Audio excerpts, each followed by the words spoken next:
कमरे में एक अजीब सा सन्नाटा छाया हुआ था। बाहर रात और गहरी हो चुकी थी। खिड़की के बाहर हवा पेड़ों की सूखी शाखाओं से टकरा आ रही थी। कभी कभी ऐसा लगता जैसे कोई घर के बाहर खड़ा होकर धीरे धीरे चल रहा हो। अर्जुन अब भी चारपाई पर बैठा था। उसकी सांसें धीरे धीरे सामान्य हो रही थीं, लेकिन आंखों में डर अभी भी साफ दिखाई दे रहा था। दादाजी उसकी तरफ देख रहे थे।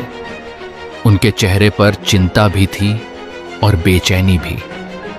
कुछ देर तक कमरे में कोई कुछ नहीं बोला। फिर दादाजी ने धीमी आवाज में पूछा, अर्जुन, मैंने तुमसे कुछ पूछा था। अर्जुन ने धीरे से सिर उठाया।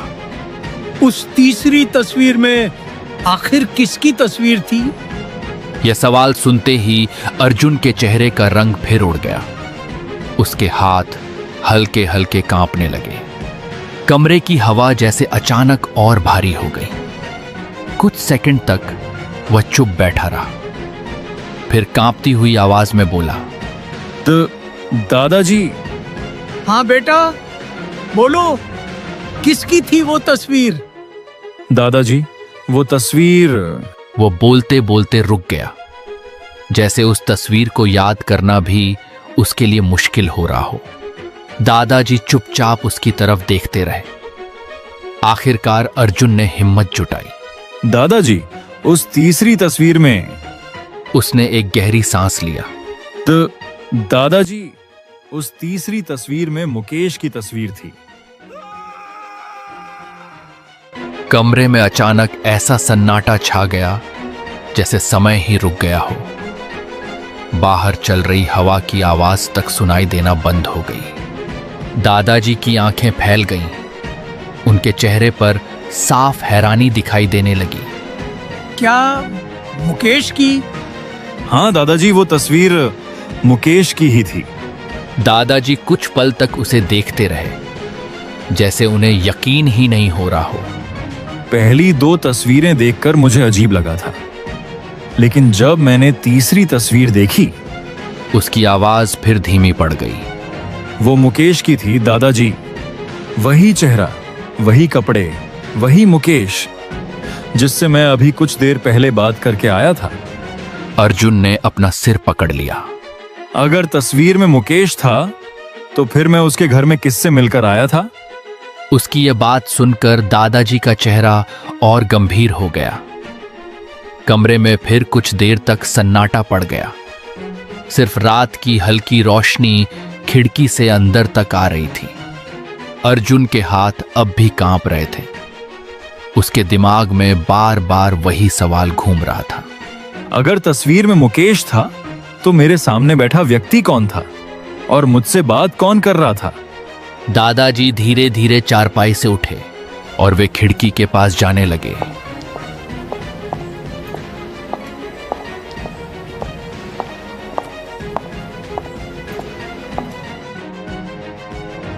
बाहर घना अंधेरा फैला हुआ था। कुछ देर तक वे बिना कुछ बोले उसी अंधेरे को देखते रहे। ऐसा लग रहा था जैसे वे किसी बहुत पुरानी बात को याद करने की कोशिश कर रहे हों। अर्जुन ने उनकी तरफ देखा। दादाजी, क्या हुआ आपको? लेकिन दादाजी ने कोई जवाब नहीं दिया। आखिर इस गांव में हुआ क्या था? इस बार दादाजी ने धीरे धीरे उसकी तरफ देखा। उनकी आंखों में एक अजीब सी उदासी थी।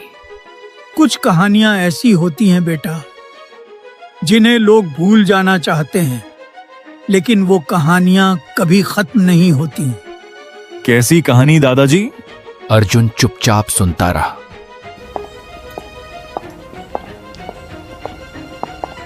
दादाजी आकर अर्जुन के सामने बैठ गए। उन्होंने एक गहरी सांस ली। अर्जुन, आज जो कुछ तुमने देखा है उसकी शुरुआत आज से नहीं हुई थी। अर्जुन ध्यान से सुनने लगा। दादाजी की आवाज अब धीरे धीरे अतीत में उतर रही थी। भानपुर गांव। रात का समय था और चारों तरफ गहरा सन्नाटा पसरा हुआ था। दूर दूर तक सिर्फ लालटेन की हल्की रोशनी दिखाई दे रही थी। हवा धीरे धीरे बह रही थी और कहीं कहीं कुत्तों के भौंकने की आवाज सुनाई दे रही थी। उसी गांव में दो ऐसे दोस्त रहते थे जिनकी दोस्ती की मिसाल पूरा गांव दिया करता था, राम प्रसाद और रघुनाथ। बचपन से दोनों साथ बड़े हुए थे। रात होते ही दोनों अक्सर गांव के बाहर चाय की दुकान में बैठकर चाय पीते पीते घंटों बातें किया करते थे। राम प्रसाद, पता है, उम्र कितनी भी बढ़ जाए लेकिन ये रात की चाय और तेरे साथ की बातें कभी पुरानी नहीं होती। राम प्रसाद मुस्कुरा पड़े। तभी दूर से एक अजीब सी आवाज सुनाई दी।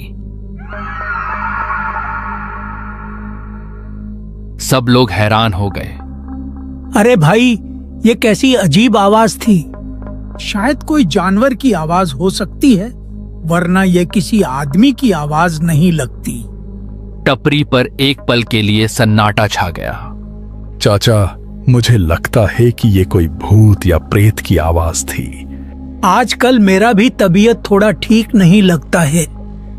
कुछ दिनों से मुझे भी कुछ अजीब सा महसूस हो रहा है। राम प्रसाद, तुझे कभी ऐसा लगता है कि कुछ रातें बाकी रातों से अलग होती हैं? राम प्रसाद ने उनकी तरफ देखा। मतलब क्या है इसका? पिछले कुछ दिनों से अजीब सा लग रहा है, जैसे कोई दूर से हमें देख रहा हो। धीरे धीरे तेरी उम्र बढ़ रही है, इसलिए ऐसे ख्याल आते हैं। हो सकता है, लेकिन कल रात जब मैं घर जा रहा था तब मुझे साफ लगा कि मेरे पीछे कोई चल रहा था। फिर क्या हुआ? मैं रुका तो कदमों की आवाज भी रुक गई। मैंने पीछे देखा, लेकिन वहां कोई नहीं था। राम प्रसाद अब थोड़ा गंभीर हो गए। शायद तेरा वहम होगा। नहीं चाचा, रात में हर आवाज वहम नहीं होती। क्या रमेश, आज फिर डराने वाली बातें शुरू कर दी? लेकिन इस बार मानो चाय वाले की मुंह से हंसी गायब हो चुका था। वह कुछ पल तक चुपचाप अंधेरे रास्ते की तरफ देखता रहा। धीरे धीरे दिन बीतते गए, लेकिन एक चीज कभी नहीं बदली। हर रात खाना खाने के बाद राम प्रसाद और रघुनाथ गांव के बाहर की चाय की दुकान पर जरूर मिलते। दोनों घंटों बैठकर बातें करते। लेकिन उन्हीं दिनों कुछ ऐसा हुआ जिसने धीरे धीरे दोनों के बीच ऐसी खामोशी पैदा कर दी जिसकी किसी ने कल्पना भी नहीं की थी। एक रात रघुनाथ चाय की दुकान पर पहले से बैठे थे। राम प्रसाद भी आकर उनके सामने बैठ गए। उस रात चाय की टपरी पर एक अजीब सी खामोशी छाई हुई थी। अब दोनों के बीच बातचीत बंद हो गया था। ऐसा लग रहा था जैसे कोई किसी का चेहरा तक नहीं देखना चाहता। लेकिन समय के साथ साथ राम प्रसाद और रघुनाथ के बीच की दूरियां भी बढ़ती चली गई। शुरुआत में दोनों एक दूसरे से कम बातें करने लगे। फिर हाल ऐसा हो गया कि अगर रात के समय रास्ते में आमना सामना भी हो जाता तो दोनों बिना कुछ कहे अपना चेहरा दूसरी तरफ घुमा लेते। गांव वाले भी हैरान थे। जिस दोस्ती की मिसाल पूरे भानपुर में दी जाती थी, आज वही दोस्ती पूरी तरह टूट चुकी थी। धीरे धीरे दोनों के बीच बातचीत पूरी तरह बंद हो गई। अब न रात की चाय होती थी, न घंटों बैठकर बातें होती थीं, और न ही पहले जैसी हंसी सुनाई देती थी। समय बीतता गया। एक रात राम प्रसाद अपने कमरे में सोए थे और तभी दरवाजे पर जोर से दस्तक हुई। राम प्रसाद ने दरवाजा खोला। बाहर गांव के दो लोग, हरिया और रामनाथ, सामने खड़े हुए थे। अरे हरिया और रामनाथ, तुम दोनों यहाँ इस वक्त क्या कर रहे हो? लेकिन हरिया और रामनाथ के चेहरे पर एक अजीब सी उदासी छाई हुई थी। अरे क्या हुआ? तुम दोनों ऐसे चुप क्यों हो? चाचा, आपको कुछ पता नहीं है क्या? अरे भाई, किस बात का पता नहीं है? चाचा, रघुनाथ चाचा और उनकी पत्नी अब इस दुनिया में नहीं रहे। रामप्रसाद के हाथ कांपने लगे। अरे हरिया, तू ये क्या कह रहा है? चाचा, रात को दोनों शहर की तरफ जा रहे थे। सामने से आ रहे ट्रक से उनकी गाड़ी टकरा गई। कुछ लोग कह रहे थे कि उसी वक्त पर ही दोनों की मौत हो गई। रामप्रसाद कुछ पल तक वहीं खड़े रह गए। उन्हें अपने कानों पर विश्वास नहीं हो रहा था। आखिरी बार जब उन्होंने रघुनाथ को देखा था तब दोनों के बीच गुस्सा था और आज सब कुछ खत्म हो चुका था। उस रात रामप्रसाद की आंखों में नींद नहीं थी। बार बार उन्हें अपने दोस्त की बातें याद आ रही थीं। वो चाय की दुकान, वो रात की हंसी और आखिरी बार बिना पीछे देखे अंधेरे में जाता हुआ रघुनाथ। रामप्रसाद उठकर बैठ गए। उनका मन अब भारी हो चुका था।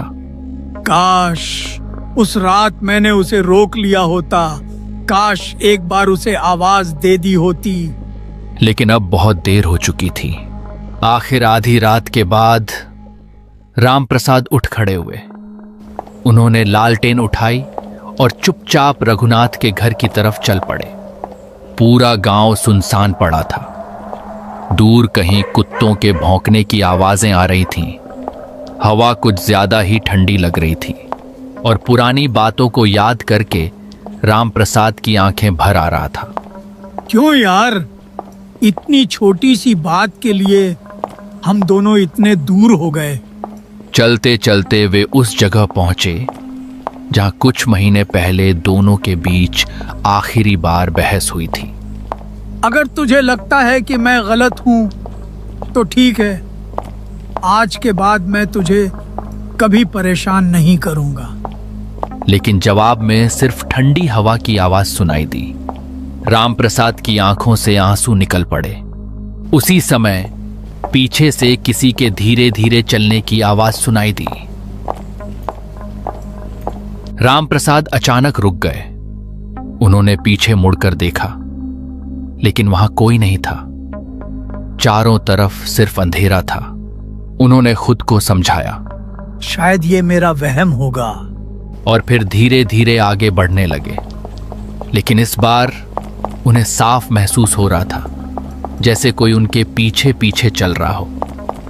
वे जितना तेज चलते, पीछे से कदमों की आवाज भी उतनी ही तेज सुनाई देती। रामप्रसाद का दिल जोर जोर से धड़कने लगा। उन्होंने हिम्मत करके पीछे देखा, लेकिन फिर वही सुनसान सड़क और घना अंधेरा। रामप्रसाद भारी कदमों से सुनसान रास्ते पर आगे बढ़ते जा रहे थे। रात और भी गहरी होती जा रही थी। चारों तरफ ऐसा सन्नाटा था कि उनके कदमों की आवाज तक साफ सुनाई दे रही थी। चलते चलते उनकी नजर उस पुराने बरगद के पेड़ पर पड़ी जिसके नीचे बैठकर वे और रघुनाथ कई बार घंटों बातें किया करते थे। रामप्रसाद कुछ पल के लिए वहीं रुक गए। उनकी आंखों के सामने पुरानी यादें घूमने लगीं। उस रात उन्हें हर चीज अजीब लग रही थी। ठंडी हवा के बावजूद उनके माथे पर पसीना था। बार बार ऐसा महसूस हो रहा था जैसे कोई दूर से उन्हें देख रहा हो। बस कांपते कदमों से आगे बढ़ते रहे और कुछ देर बाद वे रघुनाथ के घर पहुंच गए। दरवाजा अंदर से बंद था। दरवाजा खोला, सामने मुकेश खड़ा हुआ था। मुकेश ने सामने रामप्रसाद को देखा तो कुछ पल के लिए चुप रह गया। उसकी आंखें लाल थीं, चेहरा उतरा हुआ था और ऐसा लग रहा था जैसे पिछले कई घंटों से उसने ठीक से किसी से बात तक नहीं की थी। कुछ पल दोनों के बीच सिर्फ खामोशी रही। दादाजी, आप इतनी रात को, इस समय आपको अकेले यहां आने की क्या जरूरत थी? रामप्रसाद ने भारी मन से उसकी तरफ देखा। बेटा घर में बैठा था, लेकिन मन बिल्कुल नहीं मान रहा था। बार बार तेरे दादाजी का चेहरा आंखों के सामने घूम रहा था। पता नहीं क्यों, ऐसा लग रहा था जैसे अगर आज मैं यहाँ नहीं आया तो जिंदगी भर अपने आप को माफ नहीं कर पाऊंगा। मुकेश कुछ देर तक चुप रहा, फिर धीरे से दरवाजे से हट गया। अंदर आइए दादाजी, बाहर बहुत ठंड है और वैसे भी इस समय इस घर में आपसे अपना कौन है। राम प्रसाद धीरे धीरे अंदर चले गए। घर में अजीब सी खामोशी थी। वही घर जहां कभी रघुनाथ की हंसी गूंजती थी, आज पूरी तरह शांत था। राम प्रसाद की नजर हर तरफ घूम रही थी। घर, कमरा, सब कुछ सुनसान लग रहा था। दादाजी, मैं समझ नहीं पा रहा हूं कि आखिर इतनी जल्दी सब कुछ कैसे खत्म हो गया। अभी कुछ दिन पहले तक दादाजी मेरे सामने बैठे रहते थे। दादी माँ उनके लिए चाय बनाती थी और आज ऐसा लग रहा है जैसे इस घर से सब कुछ चला गया हो। राम प्रसाद की आंखें भर आईं। बेटा, जिंदगी में कुछ चीजें इंसान के हाथ में नहीं होती, लेकिन एक बात का दुख मुझे जिंदगी भर रहेगा कि मैंने अपना एक दोस्त खो दिया। दादाजी छोड़िए, जो होना था हो गया। मम्मी पापा कल सुबह पहुंचने वाले हैं। यह खबर सुनते ही सब रो पड़े और तुरंत घर के लिए निकल पड़े। और मुकेश, तुम्हारे बीवी और बच्चे कहाँ हैं? दादाजी, वो दोनों ऊपर कमरे में हैं। दादाजी आइए। राम प्रसाद ने उसकी तरफ देखा। कहाँ बेटा? मैं आपको दादाजी और दादी माँ की तस्वीर दिखाना चाहता हूँ। शाम को ही मैंने उनकी तस्वीरें दीवार पर टांगी हैं। पता नहीं क्यों, लेकिन बार बार उन तस्वीरों को देखकर ऐसा लगता है जैसे वो दोनों अब भी इसी घर में हैं, जैसे कहीं गए ही नहीं। जैसे ही दोनों कमरे के अंदर पहुंचे, राम प्रसाद की नजर सामने दीवार पर पड़ी। दीवार पर 2 तस्वीरें टंगी हुई थीं, एक रघुनाथ की और दूसरी उनकी पत्नी की। दोनों तस्वीरों पर ताजी माला चढ़ी हुई थी। उन्हें देखते ही राम प्रसाद की आंखें नम हो गईं। मुकेश के घर से निकलते समय राम प्रसाद का दिल बहुत भारी था। जाते जाते उन्होंने एक बार पीछे मुड़कर उस घर को देखा। खिड़की से आती हल्की पीली रोशनी, दीवार पर टंगी रघुनाथ और उनकी पत्नी की तस्वीरें, और अंदर अकेला बैठा मुकेश।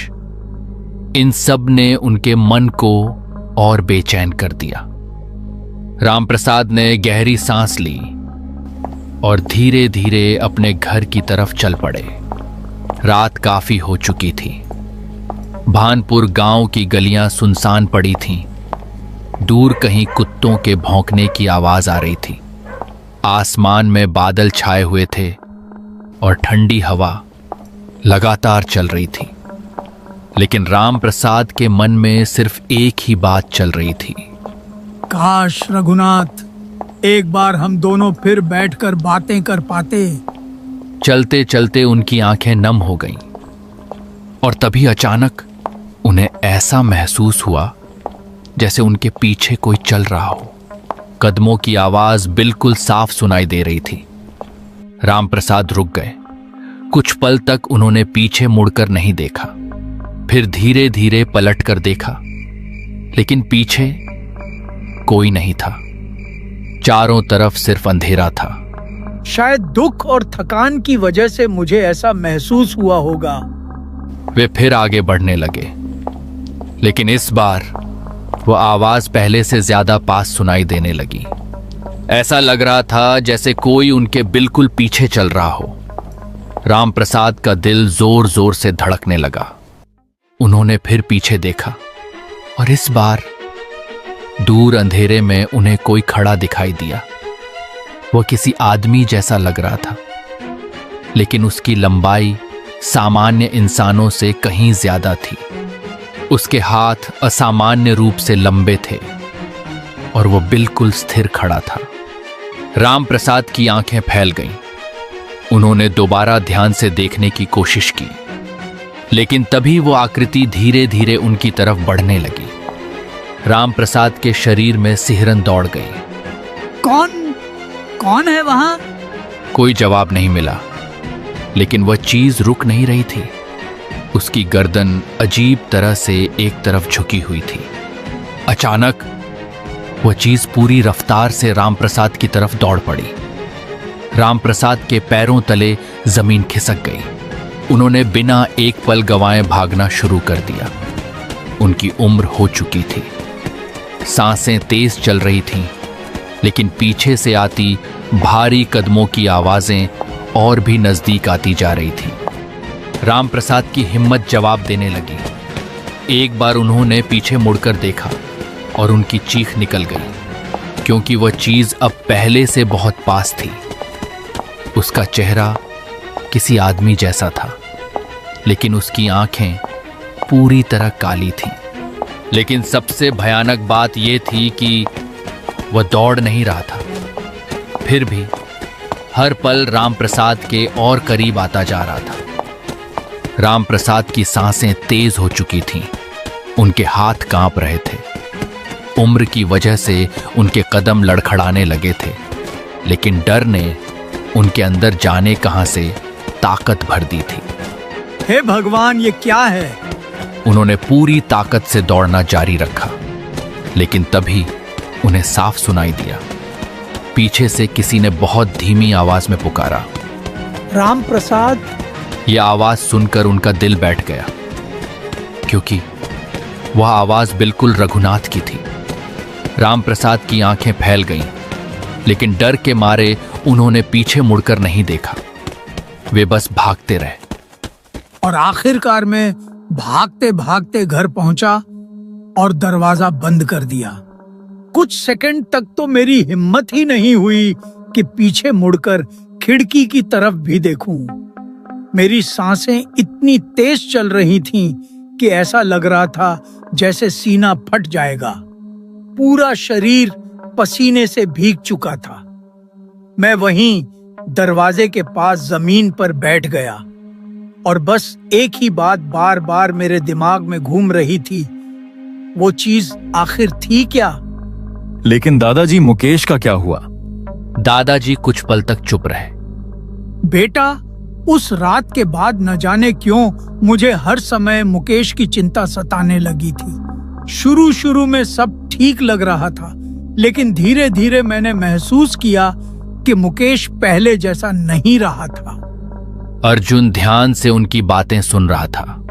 पहले जो लड़का गांव के लोगों से हंसकर बात करता था, वह धीरे धीरे सबसे दूर रहने लगा। कई कई दिनों तक वह घर से बाहर नहीं निकलता था। अगर कोई उससे बात भी करता तो बस मुस्कुराकर बात टाल देता। लेकिन दादाजी, उसकी पत्नी तो उसके साथ थी ना? रामप्रसाद की आंखों में उदासी उतर आई। थी बेटा, लेकिन ज्यादा समय तक नहीं। गांव के लोग तरह तरह की बातें करने लगे थे। कहते थे कि रात में मुकेश अपने कमरे में किसी से बातें करता है। कभी कभी जोर जोर से हंसता था और कभी ऐसा लगता था जैसे किसी से झगड़ रहा हो। लेकिन जब उसकी पत्नी कमरे में जाती तो वहां कोई नहीं होता था। धीरे धीरे उसकी पत्नी भी डरने लगी थी। कहते हैं कई रातों में उसने मुकेश को खाली दीवार के सामने खड़े होकर बातें करते देखा था। और एक रात वह डर के मारे घर छोड़कर चली गई।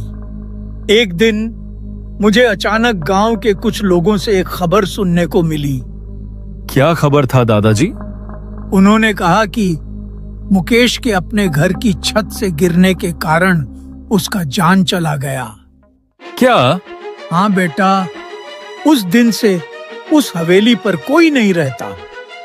गांव की कुछ लोग कहते हैं कि रात में वहां किसी लड़की की अजीबोगरीब आवाज सुनाई देता है। ये सुनते ही मानो अर्जुन के पैर के नीचे जमीन धंस गया। दादाजी, आखिर वो लड़की कौन थी? वह तो मुझे भी पता नहीं है बेटा। आखिर वह लड़की कौन थी? दोस्तों, आपको हमारी वीडियो कैसी लगी कमेंट में जरूर बताना। और हाँ, एक बात भूल गया, वीडियो को लाइक, शेयर एंड हमारे चैनल को सब्सक्राइब जरूर करना।